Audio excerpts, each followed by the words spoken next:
ఈరోజు Sunday special chicken dum biryani. First chicken అయితే కలుపుతుంది. గరం మసాలా, ధనియాల పౌడర్, ఒక స్పూన్ అల్లం వెల్లుల్లి పేస్ట్ బాగా కలుపుకోవాలి.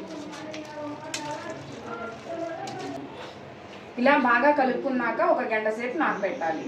దమ్ములోకి ఆనియన్స్ ఇలా పొడవుగా కట్ చేసుకొని బ్రౌన్ కలర్లో వచ్చే వరకు వేయించుకోవాలి. ఆన్ చేసుకొని కళాయి పెట్టుకొని ఆయిల్ వేసుకుందాం.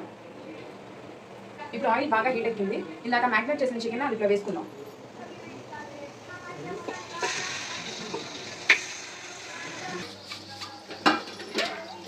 ఇప్పుడు బిర్యానీకి ఎసరు పెట్టుకున్నాము.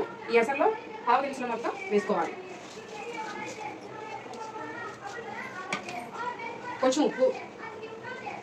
ఎసరు బాగా మరిగిపోయింది. ఇప్పుడు నానబెట్టుకున్న బాస్మతి బియ్యాన్ని అందులో వేసుకోవాలి.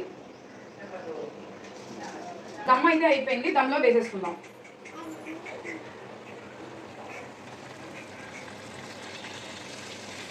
ఇప్పుడైతే దమ్లోకి రైస్ వేసేసాను. ముందుగా ఆనియన్స్ రోస్ట్ చేసుకున్నాం కదా, అది పై పైన జల్లుకోవాలి.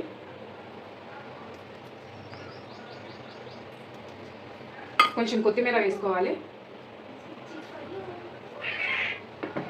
ఫుడ్ కలర్ మీ ఇంట్లో ఏ కలర్ ఉంటే ఆ కలర్ వేసుకోవచ్చు. ఇప్పుడు అన్నీ వేసేసాం. వేసేసినాక మూత పెట్టుకొని దీని మీద బరువైంది రోల్ అయితే రోలు, వాటర్తో నింపిన గిన్నె అయితే గిన్నె అలా మీద పెట్టుకోవాలి.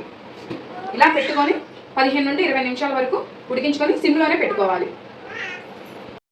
మావిడైతే ఈరోజు స్పెషల్గా దమ్ బిర్యానీ అయితే చేసింది. అది టేస్ట్ ఎలా ఉందో నేను టేస్ట్ చేస్తున్నా. టేస్ట్ మాత్రం సూపర్ ఉంది. మీరు ఒకసారి ట్రై చేయండి.